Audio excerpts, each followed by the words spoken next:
asking the teachers, but I'm going to ask the teacher students. So, in your years of practice, have you ever got bored, and how do you overcome it? Tell the truth.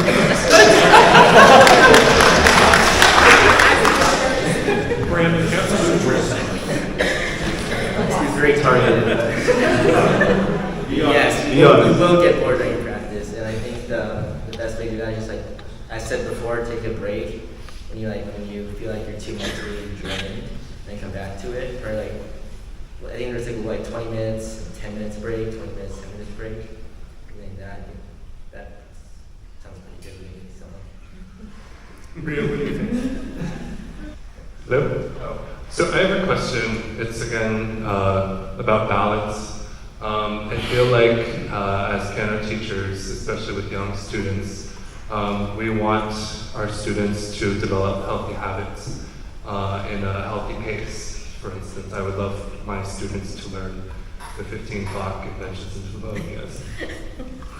At the same time, a lot of students want to be competitive. And so while I want them to learn all the Bach 15 sinfonias, they're busy trying to figure out how to play Rachmaninoff third piano concerto by the time that they're 13 years old. So I was wondering what insights you might have about balancing, the difficult repertoire that might be competitive in a competition setting versus, things that might be more progressive that I think we would all benefit from in piano study. Learn, because conductors, especially when you're young, they don't really let you choose the concerto. They'll say, do you have this concerto? And if you don't have it, oh, too bad. So you really want to get as many concertos as possible. So. Brandon, what are your thoughts? Yeah, so I think competitions are a good way to give you a drive towards something, but it shouldn't, like Matthew said, it should not be an end goal. If you get second or third or even last, you can be disappointed, but you can use it as a learning experience. Also, like Rhea also said, you can gives you a bit of stress in your life, gets you motivated or something. For this competition, probably a bit too much stress for me personally, but yeah. That wasn't my fault. I gave you too late. I didn't know there was concerted part of that. Yeah, so also the concerto part of just learn some concertos, and it'll be useful later in life. Well, I think we have time for one more question, and then we'll let everybody relax and have fun tonight. I see a hand out here. I actually have 2 questions, so sorry about that, everyone.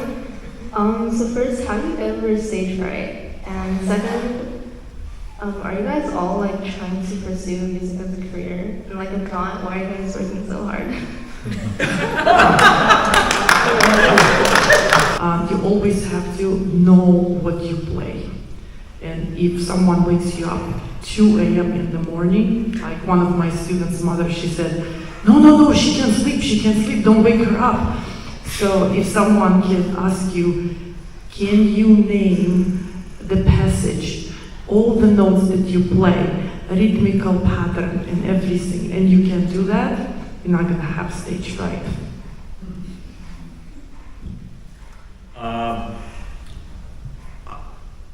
My first answer is if you find somebody who has no stage fright, let me know.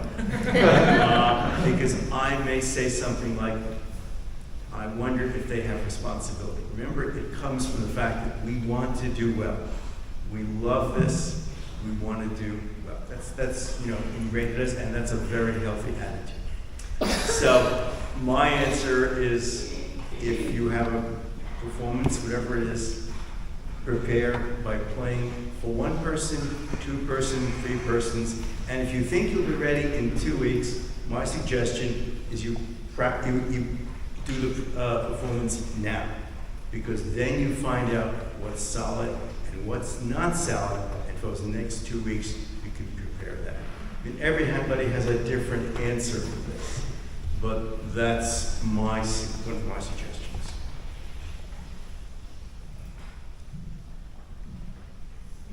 guess I never got over my stage fright. I'm still always nervous, but I pretend I'm not. So I don't think people know, but I'm nervous always, even now, talking in front of people. But when I'm more prepared, I'm less nervous. And there's degrees. So if I know I haven't done my job, then I'm more nervous usually. But pretend, I think, pretend, and sometimes singing helps for me, singing pieces. All right, let's get to the students now. Brandon, why are you working so hard? That was the question. All right, so I don't exactly intend to major in music in college, but I think I can playing piano, especially at a childhood age, at an early age. It can help you with lots of other life skills, such as hand-eye coordination, memory, and finger dexterity kind of stuff. Just used for a lot of other jobs. So yeah, that's To answer your question, I don't intend on being a professional pianist. But why are we working so hard? Well, I think that at a very early age, I feel like discipline is really good for you. I don't know about anybody else, but at least me at a young age, I was very, very lazy, okay? You can ask my mom, I did not do anything. But, so I think it's very important to have something going steady in your life sometimes. Even if you don't want to be a professional, this goes for a lot of things, not just piano, not even just an instrument. I think it's very important to be disciplined and have something that you consistently work to, and sometimes you get a certain kind of gratification after, performing well or winning a competition in some cases, even though it's very fleeting in the long run. So discipline is one part of it. I feel like another part of it is someone said something about exploration earlier. I think it was a thing about, would you want more time to focus on just technical pieces or more time to explore? I think in a way studying piano is also a form of exploration of the arts. I think you should view it as that way, not just just a bunch of notes that you have to play or that your parents are making you play or stuff like that.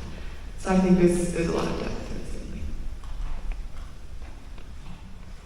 For me, I plan to do music professionally. So, but even if I didn't, I think it's natural as a human to want to be the best, the best version of yourself in a way. So, I think the bottom line is that nobody wants to look like a clown on stage and have 10 memory slips and mess up every note. So, that's why I know a lot of people work hard because they don't want to make a fool of themselves. And also, yeah, for music, I think every kid should at least learn an instrument when they're growing up, because it helps with development, brain development, all that. So, but yeah, for me, I'm planning on going professionally, so that's why I work hard.